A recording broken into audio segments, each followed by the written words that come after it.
this revolution called Women, Life, Freedom was born, and the Iranians decided to put in all their energy and anything they can do from inside Iran and the diaspora outside to overthrow this government and just take the freedom back. People were constantly on the streets, and on a daily basis, the government was shooting and killing people. The videos of all these crimes were coming out and were going on social media. As an Iranian, obviously, me and the whole nation, we didn't care about football anymore. It wasn't our priority anymore.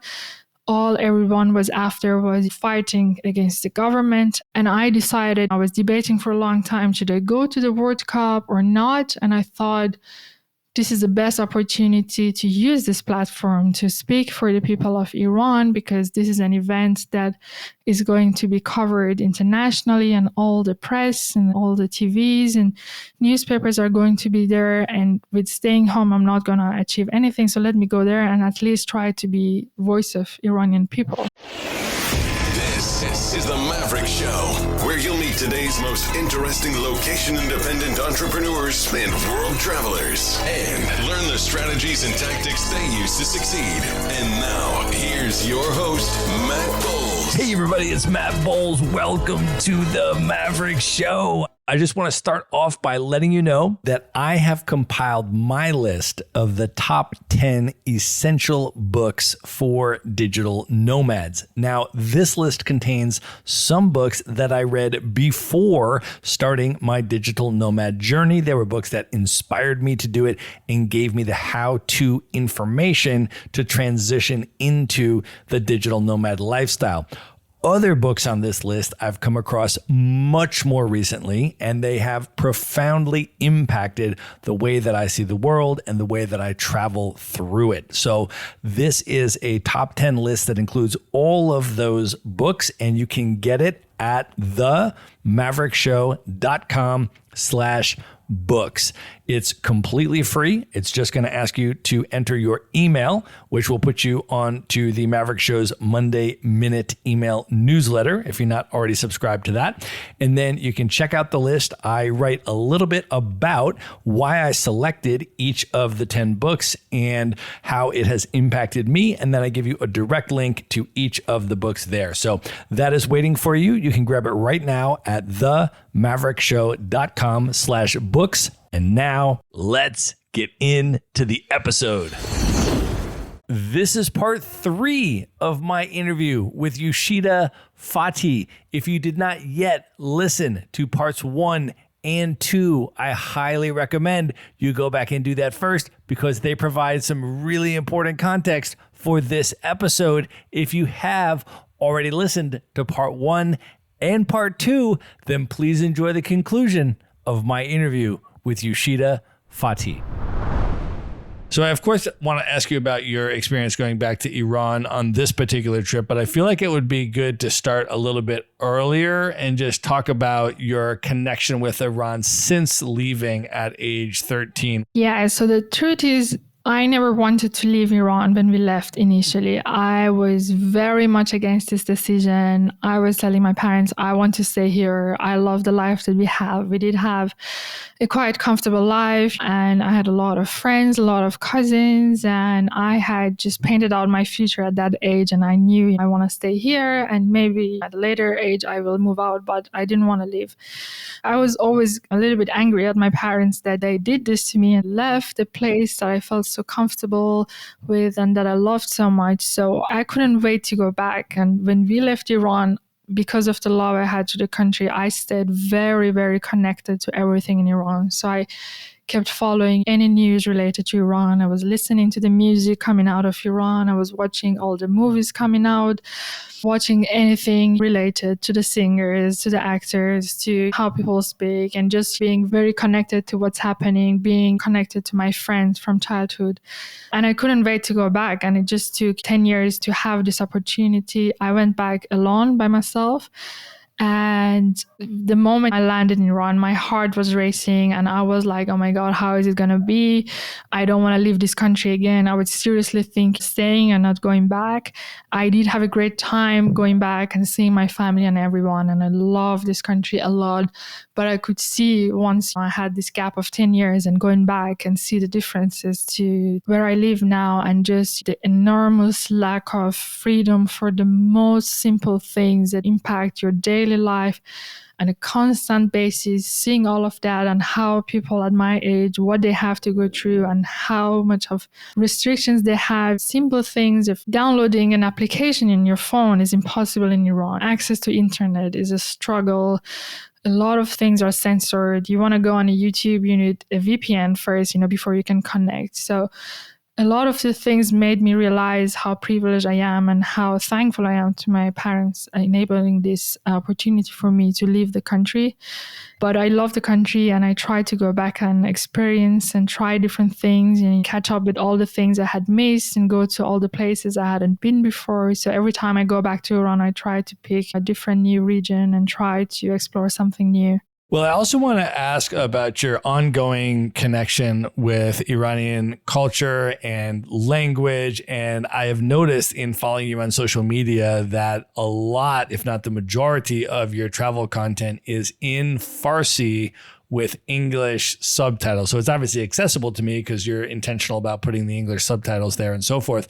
But can you talk about your choice to do your travel content in Farsi as you travel the world? So as I started sharing all my travel experiences and everything that I wanted to share with the world, I realized that traveling is a true privilege to people living in Iran. Traveling outside Iran is extremely difficult if you're living in Iran. We have one of the worst passports that you can have in the world. There are 12 or 14 countries only that you can access visa-free with an Iranian passport. And getting a visa for a lot of countries means a very long, painful process of putting together a lot of documents, going to embassies, making appointments, paying a lot of money, waiting a lot of time, and then getting a rejection or an approval based on no valid reason. This is one part of it. And then you get to the economic part, because traveling for someone working in Iran would be so difficult because the value of our money has been going down and down over the years. We've had one of the worst inflations in the world. $1 is 800,000 rial today, which is crazy. By the time we left Iran with something around 40,000 rial. So the numbers, usually you go to sleep, you wake up and the prices are completely upside down. This is what we are used to. So traveling is a privilege. It's very, very difficult. And I understood that sharing my travel is something that can give access to people to see the world through my eyes and experience, at least if they cannot do it themselves. I can bring the world to their homes by sharing my experiences. And it's not only difficult to travel, but there are places that as an Iranian citizen, you absolutely cannot go in this world. One example is Egypt or Morocco, one of the countries that are accessible to most people in the world. Those are one of the most touristic places in the world. People in Iran love the ancient history and everything about Egypt and pyramids, and all of this is not accessible to you. Even if you have all the money in Iran and the best passport, you cannot get to these countries simply because you're from Iran. And I hope that with sharing this experience, at least I can bring a piece of travel to people's home. Well, I want to ask you a little bit about that trip the last time you were in Iran, when you crossed the border from Pakistan into Iran, since that was the last time that you were there. What do you remember about that trip? What were some of the highlights from that time in Iran? The highlight was definitely the first 2 weeks that I stayed in Balochistan. One of my best friends who lives abroad as well, she was in Iran at the time.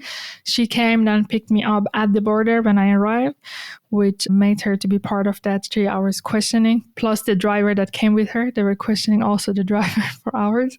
But we ended up traveling Balochistan for 2 weeks, which was an amazing experience for me. And then I went to the capital. I think I stayed altogether 3 months, which was the longest time ever I stayed from the time we had left Iran. But I did spend some time with some of my closest friends, and I used the time to travel in Baluchistan and some part of north of Iran, which now looking back, I wish I had stayed forever because I don't think I'll be able to go back anytime soon. Let's talk a little bit about why you can't go back to Iran anytime soon. One of the things that you and I very much connected on was our human rights activist work that we both do. You approached me after I spoke out against the Palestine genocide on the stage at the ETF, and I started talking to you and learning about your incredible human rights activist work that you have done and continue to do. And I want to ask if you can give people some context. So maybe share a little bit about the lead up to the World Cup in Qatar, but also give people the background and the political context in terms of what was going on in Iran for people that aren't familiar with that. As most of you may know, as I said, in 1979, there was a revolution in Iran, which took a very unexpected turn, which led to Iran being governed by a very Islamic dictatorship that has been ruling over the country and taking away the democracy in a way that officially it exists, but it doesn't really exist in reality. And they've been imposing a lot of rules and restrictions on people. And over the last 44 years, people have been trying to resist and overthrow this government and take back their freedom, but it hasn't been easy. And every couple of years, there's been another movement coming up. The latest thing that happened was in 2022, when the Iranian officials, the morality police, that's their whole responsibility is to go through streets of Iran and control that people are dressed according to the rules, that women's hair are covered, that men are not wearing any shorts, etc. And they considered a young girl's appearance not being good enough. That girl was a 22 years old girl called Mahsa Amini. She was traveling from Kurdistan to Tehran, and the officials ended up beating her up to death. She died after that incident, and she was obviously and unfortunately not the first or the last person that the government had killed, but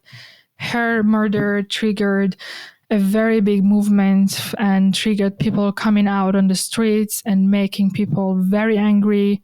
Women started burning their headscarves in front of the officials on the streets, which is considered a huge crime, and that would put them in a huge danger and put them at the risk of risking their life, basically. And others started cutting off their hairs and videoing this and putting it on social media. All of this went viral, and for the first time in the last 40 years, the international world and the media started paying a lot of attention. And this revolution called Women, Life, Freedom was born, and the Iranians decided to put in all their energy and anything they can do from inside Iran and the diaspora outside to overthrow this government and just take the freedom back. Obviously, the government started oppressing all the demonstrations, and they started killing a lot of people and arresting a lot of people who are still in prison. And the movement is still going on. It's not successful yet, but people have been trying what they can do over the last few years. And the World Cup in Qatar happened in 2022, just a couple of weeks after this. So it was at the peak of the protests, when people were constantly on the streets, and on a daily basis, the government was shooting and killing people. The videos of all these crimes were coming out and were going on social media. And the Iranian national team was qualified to join the World Cup at a time. And I had planned to go to the World Cup because I just love football, and I had been to the previous World Cup in Russia and I had the best time there. And after I was in Russia, I told myself, no matter what, I'm just going to attend the next one. And as soon as the tickets came out, I had secured my tickets to Qatar, and I knew I'm going to go there. But things changed very quickly. And as an Iranian, obviously, me and the whole nation, we didn't care about football anymore. It wasn't our priority anymore.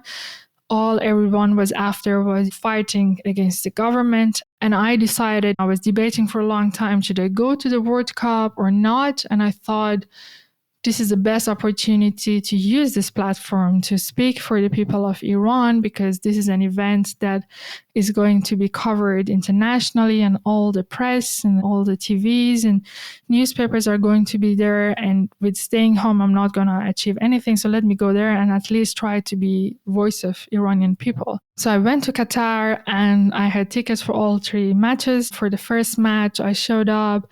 I had found an artist from Egypt in Qatar that I had asked to paint my face with different elements of the revolution that was happening. He did an amazing piece of art on my face. I went to the stadium. Some photographers took pictures and the pictures went viral. And I started speaking up in front of all the cameras, whoever was asking me. And this is something that a lot of Iranian people were doing there, who were coming from different parts of the world. And this started getting a lot of attention. And for the next match, when we went to the stadium, the situation has changed. So we suddenly realized that there's a lot of people who appeared to be fans of the Iranian team, but they were actually officials and part of the militia from Iran who were sent very quickly by the government to come and stop letting people speaking up in front of the international press and talking about the situation. So these people were just sent there to disrupt whoever who was trying to speak up or say anything against the government, what they were doing. And it was hundreds of them everywhere. If they would see anyone with anything related to Mahsa or woman life freedom movement, they would just go there and try to make a lot of noise and jump in front of the person when journalists were trying to take pictures, etc. I was trying to speak to a Chinese journalist, and this group of guys just come around me. I had a piece of paper in my hands where it was written "Woman Life Freedom." They take the paper out of my hand, they tear it off, they start making a lot of noise. Of course, they weren't so smart that there are so many other cameras. So other cameras from other news sources started recording this and they published this. So it was very obvious in the media what they were trying to do. They were kicking my legs. Imagine we are in Qatar in a very international sport event, somewhere that you would think there's a lot of security. We were surrounded by police and security officials from Qatar who were just looking and not interfering or doing anything. In fact, they were actually backing up these people, and they took me aside. They asked me to remove anything I had written on my hands. I had written a lot of names related to the revolution. Anyways, there was a lot of troubles getting into the stadium, but this was an ongoing movement that I was trying to speak up anywhere that I could and try to be a voice for people that at the time had absolutely no platform, not even internet access or any source of media to let the world know what is happening at the time in Iran. Well, you got a lot of media coverage. I have gone through a lot of the media coverage of your protests and your interviews and what you were doing there. Can you share a little bit, just reflecting back on that experience at the World Cup, in terms of some of the other people that you met there in that context from the Iranian diaspora that were doing the same thing, and how you connected with them and built that solidarity, and what it was like to be in that moment, and then also what the impact of the extent of the media coverage was that you were able to eventually get? The positive side of this was that I could meet these people who had come from all over the world for the same purpose, despite all the risks that would come with speaking up about this situation, because being from Iran, we know very well how the government reacts. As soon as your name is out and your face is out, they will try to do anything to silence you by threatening you or your families. And people know that doing this kind of activism will have a lot of consequences for you, that the smallest minimum thing is that you cannot go back to Iran, but that is not enough for them. The government comes and finds you wherever you are in the world. They have the resources everywhere, and you're not really safe from there wherever you live. But it was amazing to see that people from all over the world are brave enough to take on all this risk and consequences and speak up for people who truly need their help at the time, who on the other side, if they are in Iran, they're going on the street, putting themselves at a very different level of risk. Being in Iran and demonstrating, you can literally lose your life with a bullet in your head within seconds. And having that in mind, people were not stopping, going on the street and taking this risk on them and finding people who were doing the same thing was amazing. At the same time, I was experiencing that the fear that this government and dictatorship has spread over the years is so massive that there is a lot of people who want to help, who are sick and tired of this government, but are just so afraid of the consequences that very often they decide to be silent, which I also understand, because if something that impacts your own family and immediate persons around you, you react differently. But they have just found a way to make people so fearful of them that they just agree to accept and be silent and hope for a miracle to happen, which we know that is not going to end like that. Well, I also want to talk a little bit about your world travels and the extent to which your human rights advocacy and your solidarity orientation towards different struggles has allowed you to make connections with people and have different types of experiences. For example, like our connection at the Extraordinary Travel Festival was very much based on the fact that I talked about and spoke out against the Palestinian genocide. You then approached me. I then learned about what you do, and we made a wonderful connection and are now doing this podcast interview. As I was going through your travel content, another example that just warmed my heart that I thought was just so special and amazing that you documented is that you went to Greenland. And while you're in Greenland, you met a local woman who was wearing a Palestinian kufiya and who was in solidarity with Palestine.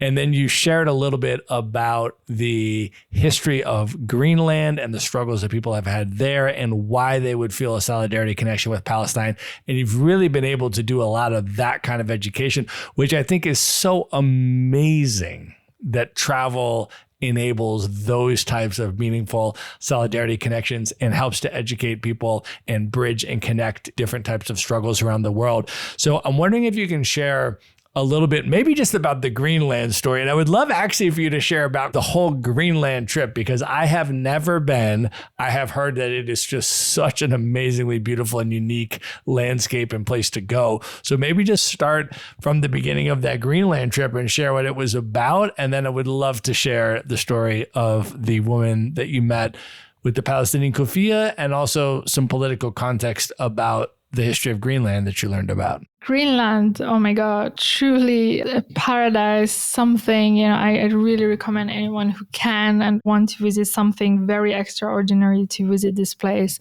I visited Greenland a couple of months ago, and when you travel a lot and you get around a lot, you see a lot of interesting places and you're always excited, etc. But then after a while, it's very hard to get that impressed by a new place. And Greenland was one of those places. It was so different and extraordinary that I felt like, this is my country number one. This is the first time I'm seeing something like this. And I was blown away by the nature and anything you can see there. I mean, all these glaciers and icebergs. I could never imagine you can just sit down and watch icebergs for hours and hours, pieces of ice floating in water. How exciting that can be. But once you're there, you realize you can literally do that for the whole week and still be that excited as you were on hour one.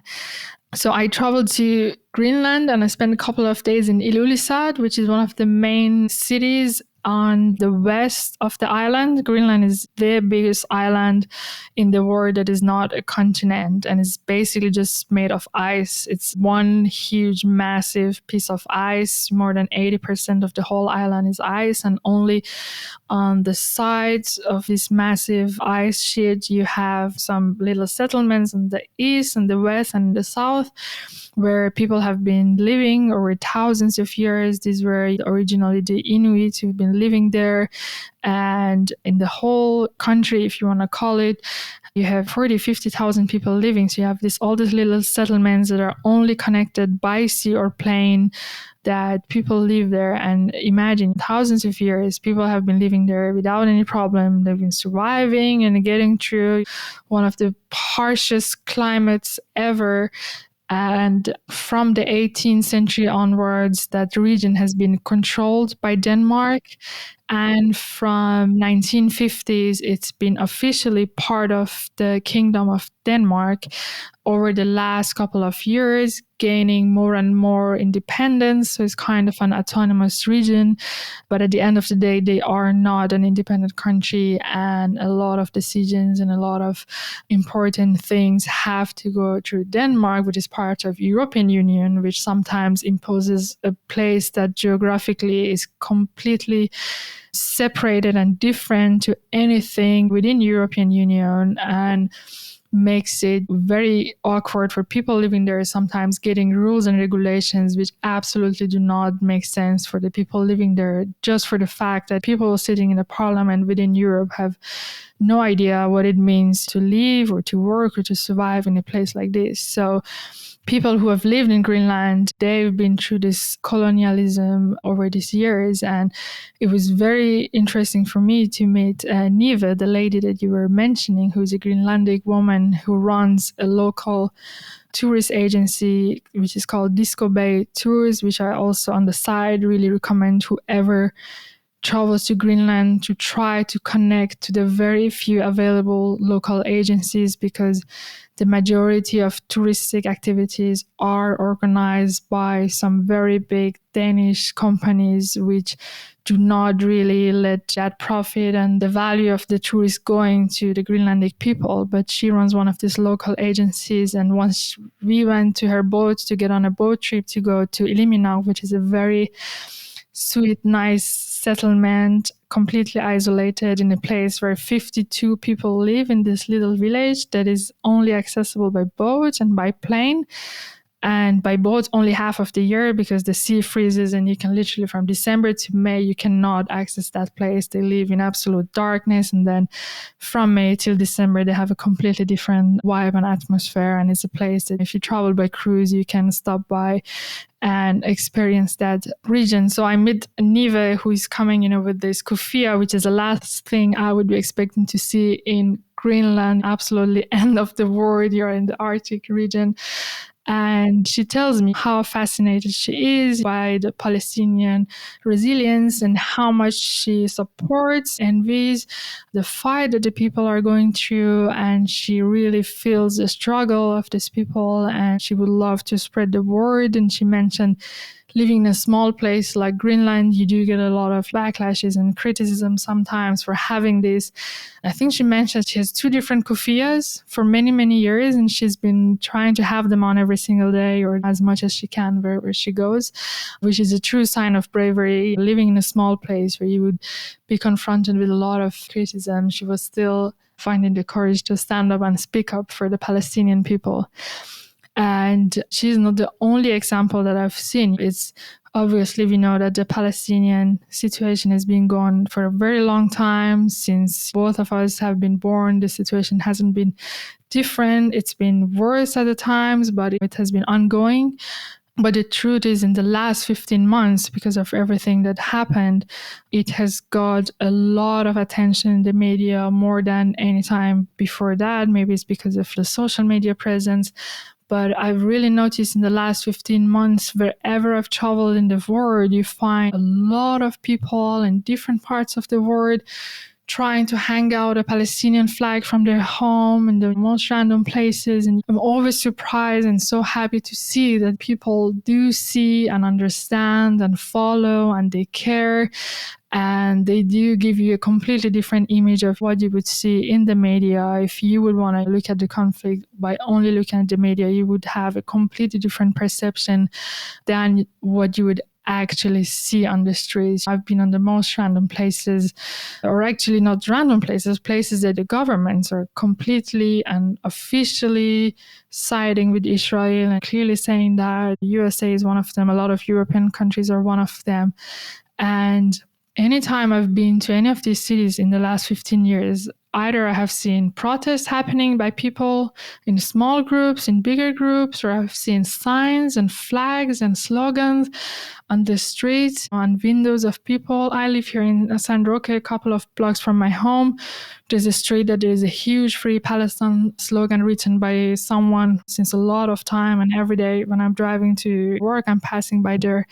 And it is definitely reassuring to see that a lot of people in the world do understand the situation and do care. And it's one of the most heartwarming things when you consistently realize that the people are never the government, right? So you have all of these governments around the world that are doing all of these things, but then the people are not the government. One of the most heartwarming things to me as a citizen of the United States, which has consistently been committing a whole broad litany of foreign policy crimes around the world, is that when I go to those places that are either currently or have historically been impacted by U.S. foreign policy aggression, that the people of those countries, even though they know that I am a citizen of the United States, I am from this place that has, in many cases, just wrought destruction onto their country, they are able to distinguish me as a human being that's walking into their country with an American passport from the foreign policy agenda of my government. And they do not assume or associate me or have a negative view of me because of that. And that has just melted my heart, especially in cases where the United States foreign policy has been particularly abusive. For example, when I've been to Palestine, which I've been multiple times, and the people in Palestine, they're 1,000,000% aware of exactly who is funding, arming, backing, and politically facilitating the Israeli occupation, now genocide. Obviously, I haven't been there since the genocide started. But as you said, the Israeli occupation has been going on since far before either one of us was born. And they're very aware of exactly how it's able to continue, who's backing it, who's funding it, who's facilitating that. And yet, when I go there, they are able to distinguish me from the policies of my government, and they're able to welcome me with love, and we're able to have an amazing connection. And that has been one of the most heartwarming things for me about travel. Wait for it till you go to Iran. You'll be surprised how much people love Americans being the number one enemy of the country. Exactly. I mean, that's a perfect example, because everyone that I've interviewed on the Maverick Show that is American, that has been to Iran, has said exactly that. They're like, these are the most amazing people. This is the most incredible country. I had the most amazing time. And I think that's one of the beautiful things about travel, right? I mean, that you learn these things as we travel around the world. Well, Yooshita, I have to ask you about some places that you have been and things that you've done that I have not done. And one of the most amazing things in going through your social media, and there is a lot of amazing things on your social media that I came across, was what you did for your 35th birthday in Mauritania. And I want to almost not give too much of a preface for this, although I will say this. When I interviewed our mutual friend Rick Gazarian on the Maverick Show, one of the things that we talked about, and actually the title of one of the episodes, the two-part episodes, one of the title of the episodes is How Not to Take the Iron Ore Train in Mauritania. And we go through the travel mishap that Gaz had when he attempted to take the iron ore train in Mauritania. You, I think, are the countervailing example to that, because you had one of the most unbelievable experiences that you structured and designed in terms of how to take the iron ore train in Mauritania. And it was just amazing to go through your Instagram stories and see that from start to finish. I would love for you to share the story with people, but just for people that don't even know where Mauritania is located, they've never heard of the iron ore train, can you just share a little bit about what it is, and then describe how you designed your experience and what it was like? Sure. So Mauritania is a country in northwest of Africa. So it's basically below Morocco and above Senegal. It's a very massive country, mostly covered by desert. It's a very densely populated country. It is a majority Muslim country. And there's a couple of places that you can visit in Mauritania, which are truly beautiful. There are some very beautiful oases in the Turgid region. You have some very ancient villages like Chinguetti, where you have some of the oldest libraries of the world, where you can find handwritten manuscripts from 12th century, etc. So the country has a lot to offer. But one of the most exciting things that people have discovered you can do there is riding the iron ore train, which is one of the longest trains in the world, which is not designed to carry any passengers. This is a train that is 3 kilometer or 3,000 meter long, going from the northeast of the country, where is in the Zaurat region, where you have the iron ore mines of Mauritania, which is the main source of income of the country. And Mauritania counts in the top 3 producers of iron ore in the world, among Australia and Brazil. So you have this massive, massive iron ore mines where they extract this iron ore every day. And there are 3 of these trains who get filled up with tons and tons of iron ore. These are just 250 wagons, massive wagons, that each one gets 80 tons of iron ore, and it drives all the way from Zaurat to the east of the country to the harbor city of Nouadhibou on the coast of the Atlantic Ocean, where they transfer all this iron ore to massive ships, and it goes all over the world. So these trains are designed to carry this iron ore and nothing else.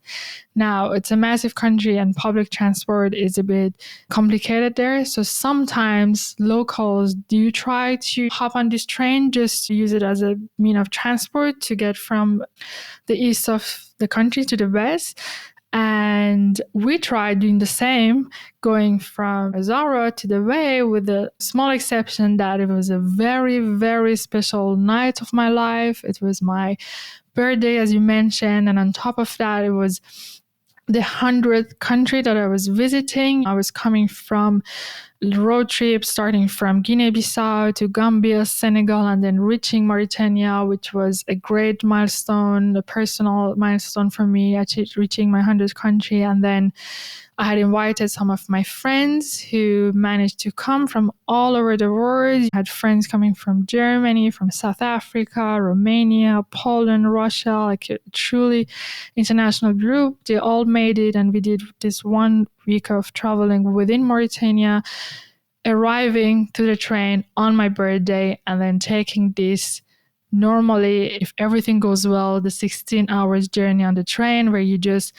hop on the train when it comes to the first station, and you just spend 16 hours or more, depending if the train has any problems or etc. You just carry on for 16 hours there, and that means you have no access to nothing else, no more stops, no toilet, no restaurants, no water, nothing. You got on the train and that's it. You have to stay there till you reach the end station. And we were there celebrating my birthday, which was truly one of the best nights of my life, one of the best birthdays of my life. I was so blessed having 10 travel friends with me who came all the way to Mauritania. I had one of my best friends, Vana, from Croatia, who travels very often with me, and she had a very busy schedule. She literally flew in just to come to the train. So she came all the way from Croatia, arrived later than us, took a very long transport to the train, hopped on the train, we did the train on the next station, went back home. And we had an amazing time. We came really prepared. We knew we were going to use this time to have the best night ever. And we were all dressed well accordingly. We had all the decoration with us. We had birthday hats. My friends had brought an actual 2 cakes on the train with candles. We had music. We had speakers. We had a bottle of Red Label that we bought from the Chinese restaurant in the capital of Mauritania. We had a shisha with us. You know, we had everything you need for a party, and we truly had an amazing, amazing experience on the train. Well, you have documented this, and it is on your Instagram stories, and people can go and watch this, and I would encourage them to do so because it was truly an extraordinary event, and I love that story. Yooshita, when you think back now about all of this travel that you've done to all of these places and the people that you've met and the things that you've learned, how do you think all of this travel has impacted you as a person? Traveling has definitely made a different person out of me, has developed me in every aspect of my life. It's been the greatest self-development temple, let's say. It's been the greatest university of my life. So looking back, I think my whole understanding of the world, of the people, of the different cultures, of understanding of the political systems, anything about history, geography, most of the knowledge I have from the world, and specifically about the people, it comes from the opportunity of going around and experiencing and seeing everything firsthand. And I'm truly grateful for having this privilege, which is not available to everyone on this planet. I understand it and I appreciate it, and I feel since I've have this privilege to experience and see the world in this way, I have to do it and use this opportunity to continue developing myself and personality and learning more and more about the world. I want to ask if you can give some tips to people that are not fully location independent. They're not fully remote. They can't just travel around the world at will and stay as long as they want in any different place. You actually were working a full-time job in 2024. You were not fully remote, and yet you still went to 24 different countries in 2024. Can you give folks some tips or ways to think about integrating travel into their life if they're not remote or location independent? In my personal case, the last couple of years, I knew that travel is a priority in my life, definitely, but I've been always having corporate jobs where I was quite tied up to being in the location on site, almost never even having the opportunity of having some remote work days, etc. So I knew that I have to find ways around of maximizing the free time that I have. And I've been using all the free time that I have, the holidays, the annual leave, with the weekends, with the holidays, etc. Literally at the beginning of the year, I map out the whole year on a calendar, on an Excel sheet, very old school. I'm crazy about Excels and spreadsheets. I have 1 million Excel sheets, each one of them with 1 million tabs. And I always, whatever comes to my mind, I need to put it in Excel and look at it because I need all in one picture. So I write the whole year's calendar and then I start the Tetris game of moving around. I literally paint all the weekends, all the holidays, and the days that I have, and I put them around till I find the maximum days that I can book. And then the reality is I just sacrifice that time that a lot of people spend staying at home, resting and doing nothing, which is also amazing. I also love. I just sacrifice them for traveling all of those time. And what I found for me works out best is the main part of planning is booking that one flight ticket that gets you to wherever you want to go. So I'm not very big into planning the whole trip. I can figure out anything once I'm in that country. But the thing that determines I'm going on a trip is booking that flight. That means the trip is confirmed and I'm going. And I try to do that as soon as I have an idea. I'm going somewhere and I have the days off, I book it, because that's not something that you say, okay, on Saturday, let me wake up and I might book a flight to somewhere and go. Once the ticket is booked, you wake up even at 4 a.m. and you haven't had enough sleep, you're going to put that effort and make it to the airport and go wherever you want. And there are things that, depending on the job you have, whatever profession you have, you can always push things to the edge, whatever environment you're working. Sometimes there are some opportunities of traveling for work, which will give you the opportunity to combine that with some extra time exploring that area or the neighboring countries. Sometimes with working around with hours and times. And I've figured out very often your employer doesn't come and tell you, you know what? if you want, work on this weekend and have a day off at a different week. They will not come up with all these creative ideas how you can change your time schedule and work location, etc. Sometimes it needs to come from you, because your colleagues, your employers, your boss, they don't have the same priorities as you, and they are not thinking the way you are thinking, and their priority is not you traveling. But if they can accommodate things without impacting your work, which would work out for you, enabling traveling more, a lot of people would do that.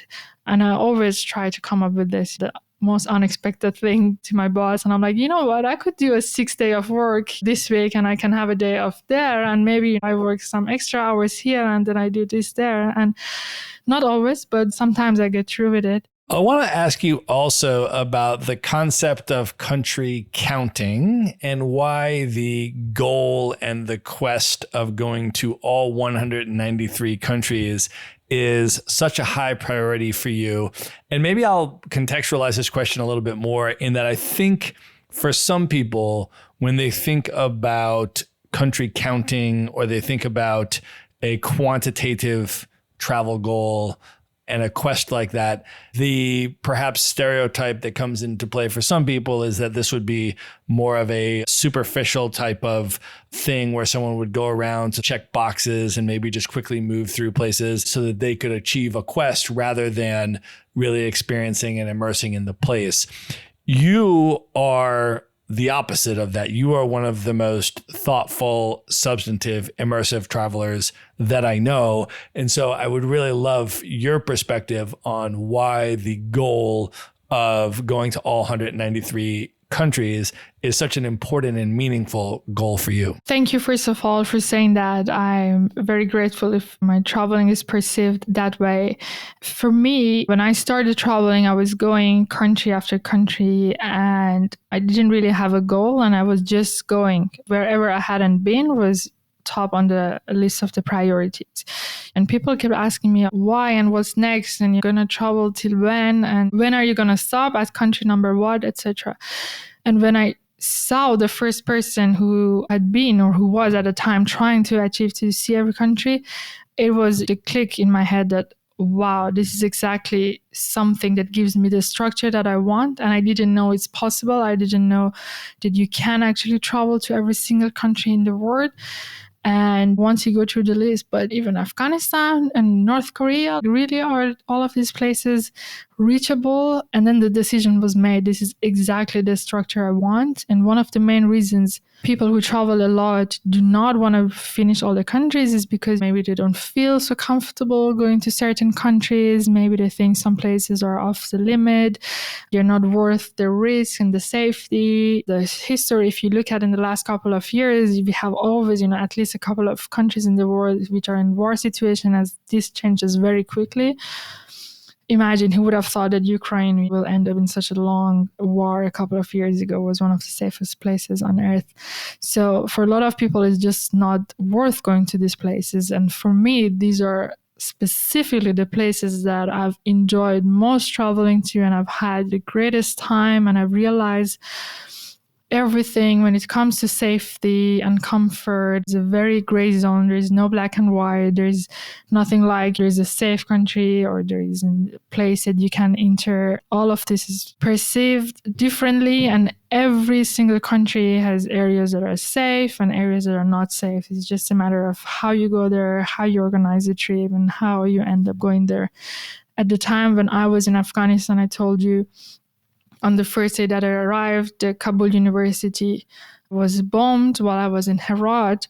Ironically, on the same day, there was a person in Vienna, center of Vienna, who started going around and shooting people and killing a couple of people on the streets. So at the same time that my friends were calling on me to checking if I was fine in Kabul, an hour later, I was the one calling them to check if they were fine being in Vienna, one of the safest places on earth, which I easily could have been there if I was not in Afghanistan at the time, which was a very clear example of you can't just label a place and mark it as this is unsafe and you shouldn't go there, and this is a safe place and you'll be always fine visiting these places. So our friend Rick Gazarian has only a handful more countries to go until he gets to all 193, and he has identified that his final country where he is going to have his party, which I have already been invited to, is going to be Ireland.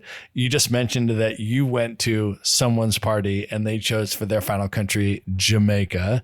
Do you have already selected, or in the back of your mind, a specific country where you think you would like to end and do as your final 193rd country? I think when it comes to me, it's going to be a long journey to get there. So things can change so much in the world. So it's really hard to plan something like this. Who knows if the next pandemic is coming out or where the next conflict is going to start, etc. I have one or two ideas in my head, but let's see how things go. One option would be Bosnia, which is one of the 4 countries I haven't visited yet in Europe. And the other one is Cuba. I want to keep a country that is easy for people to come because I would love to have my family and best friends who are not into this extreme travel world.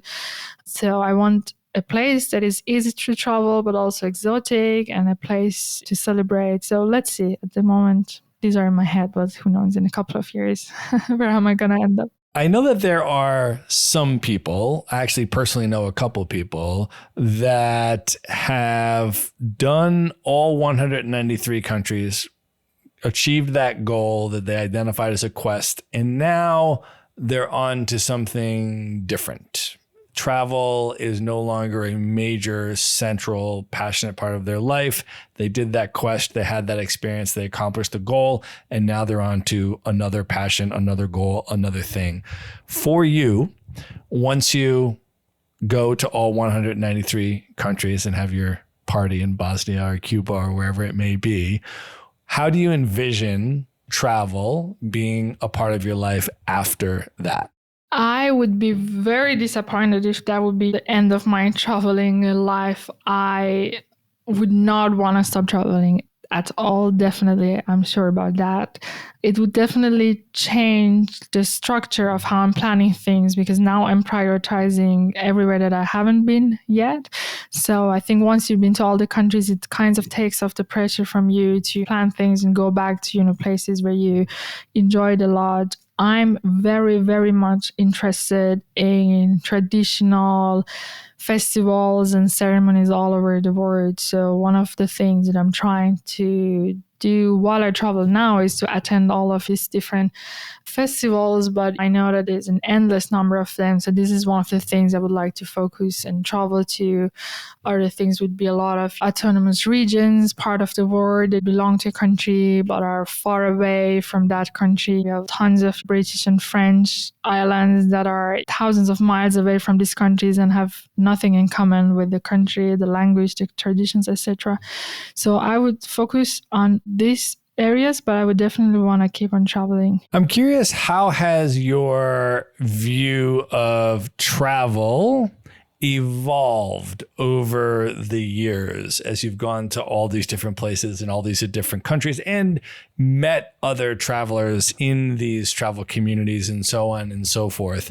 When you think back maybe to when you started traveling, what it meant to you then, what does travel mean to you today? So when I look back at the years where I started traveling, I was obviously very, very young. It was beginning of my 20s. I completely had a different mindset. I remember, for example, at the time I was traveling a lot to European cities, a lot of places in Asia, etc. For example, one of the main things I wanted to tick off is to visit the best club of that city, nightlife, party. I needed to try out the best place in Madrid, the best place in Berlin, etc. These are things that have faded off a little bit in my travels. Doesn't mean that I don't party or I don't visit any clubs, etc. But these are not on my priority list or top 10 things that I need to do in every city. It has more changed in a way that I want to understand the country, the history of that country, how that country has come to the place it is, how is the people's situation.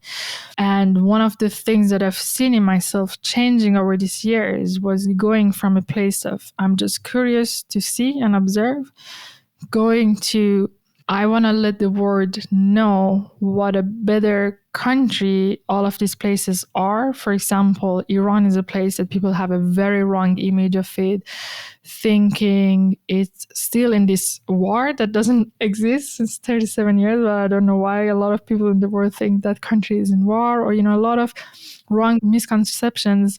So I wanted to tell the world, Iran is not a place like this. And I started going to other countries. So I wanted to tell the world, Africa is not like the way you think. Kenya is very modern. Ghana is very modern. These places are rich in this, etc. So I wanted to show the beauty of these places a lot. But now I'm reaching to a place where I'm doing that. But on top of that, I feel the urge to tell the world also about the problems people are going through. For example, Iran is a great example. It is such a beautiful country, and a lot of people don't know about all these beautiful and historical and natural places. But also a lot of people don't know all the struggles people go through. They think we have this war that we don't have, but they don't know that as a woman, you cannot dress the way you want. You cannot go and watch a football match in a stadium. You cannot hold the hands of your partner or kiss your partner on the street, and all of these little things. And you find these things in many, many other countries, a lot of struggles that people go through. I feel that is part of my obligation when I'm sharing my stories to show the world how beautiful these places are, where they have gone through, and what problems they are going through now. Well, in that spirit, can you share a little bit before we wrap this up and move into the lightning round about what you have coming up and what people can expect from you and your social media and your travel content over the next year or so? So I will be definitely continuing to share my travels as I've been doing the last few years, but I'm definitely going to be much more active on social media. It's been 4 years that I've been writing on my New Year resolution list as number 1 point. I'm going to start a YouTube channel, and I've been postponing this, and this year this is going to change. I'm definitely going to start making more meaningful and long-term videos and putting them on YouTube. And I will be definitely more active trying to share much longer content about the places I'm going to visit. Amazing. How can people find you and follow you on social media? I mean, I want to recommend personally your Instagram, because what you have done there, it's not just your ongoing posts that I follow through your travels, as I just recently did in Jamaica and other places, but you have archived a number of your Instagram story series, I'll call them. So if people want to go and actually look up that Mauritania birthday iron ore train story, they can see that really well documented in your story archives, almost like a documentary, and kind of going through the whole thing with you, which is amazing. And so people can go to your Instagram and find those archives and see those things. And you've documented them so extensively and so beautifully and so amazingly. And so I definitely want to encourage people to do that. First and foremost, how can they find you and follow you on Instagram? And then also any other place that you want people to go to connect with you? Sure. So Instagram would be the main place you can find me, Yooshita with Y-O-O and double-A at the end. And, once you follow me there, you'll find all my YouTube handles from there. Amazing. We are, of course, as always, going to link all of this stuff up in the show notes. You can go to one place at themaverickshow.com, go to the show notes for this episode, and there you're going to find all the ways to find, follow, and contact Yooshita.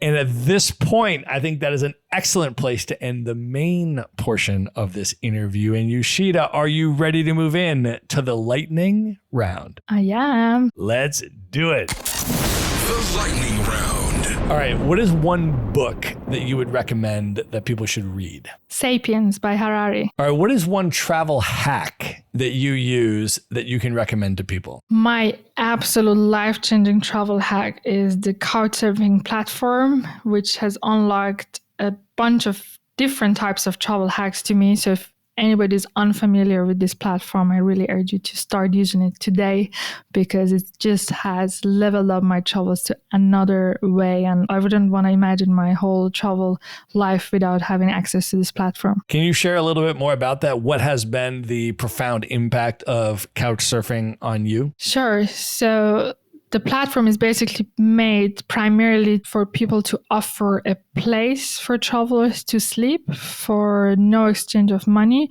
You basically invite people to stay at your place, but it's just beyond just offering a place. It's a resource to enable you to connect to local people before even reaching a country, and you find the most unusual people, the craziest, but in the most positive way, people on this platform. And apart from staying at people, you can create events, you can hang out with people. You're in a random city in a world and you just want to grab lunch with someone and you don't know anybody around, you can just find someone. And there has been things happening on this platform to me, and there's been things that people have done to me without any ask of anything in return that has been really unbelievable. So definitely a great resource to get information, get in touch with people, and meet locals and travelers all over the world. All right, Yooshita, who is one person currently alive today that you've never met that you would most love to have dinner with, just you and that person for an evening of dinner and conversation? Trevor Noah. That is a really great pick, and that would be an amazing dinner. All right, knowing everything that you know now, if you could go back in time and give one piece of advice to your 18-year-old self, what would you say to 18-year-old Yooshita? Travel more and start traveling earlier, and do not be afraid to speak up for what you think is right. Amazing. All right, of all the places that you have now traveled, what are 3 of your favorite destinations that you would definitely recommend people should check out? I'll give you my favorite 3 cities, starting with T. Tehran is my absolutely favorite city in the world, the capital of Iran. If you ever end up there, it's a city that you don't only visit on the surface, you really need to get into that underground life of people and experience it. Tokyo is my second T, is a city that doesn't need any advertisement. I don't know anyone who doesn't love that city. And my third T is Tarifa, the city I mentioned here in south of Spain, in Andalusia, is a lovely bohemian surfer town, is where you can be on the beach and look at Morocco and Tangier on the other side and literally see the end of the Mediterranean and where the color and the waves change and the Atlantic starts. All right. I know you've been to 110 countries, but of all of the places that you have not yet been, what are 3 of your tippy top bucket list destinations that you are most excited about seeing and experiencing? First one is another T destination, Timbuktu in Mali. It's definitely a place I would want to visit. The second bucket list item is the whole South American continent. I've been to 110 countries and I haven't stepped a foot on this continent. I've intentionally kept it pure and virgin for me to discover it all at once. And the third one would be Papua New Guinea and the West Papua and Indonesia and all the tribes there. Amazing. We are going to link up everything that we have talked about in this episode, including all of your recommendations, all of the ways to find and follow and contact you in one place at the show notes. Just go to themaverickshow.com. Go to the show notes for this episode. Be sure to follow Yooshita on Instagram. Can you spell out your Instagram handle if somebody is listening right now and they want to just type it into Instagram on their phone? How do they find you? How do you spell it? It's YOOSHITA. Trust me, follow Yooshita, not only for what she is about to post, but go through her archived stories on her Instagram and you will see some absolutely amazing things. Yooshita, I think you are absolutely amazing. Thank you so much for coming on the show. Thank you so much. All right. Good night, everybody.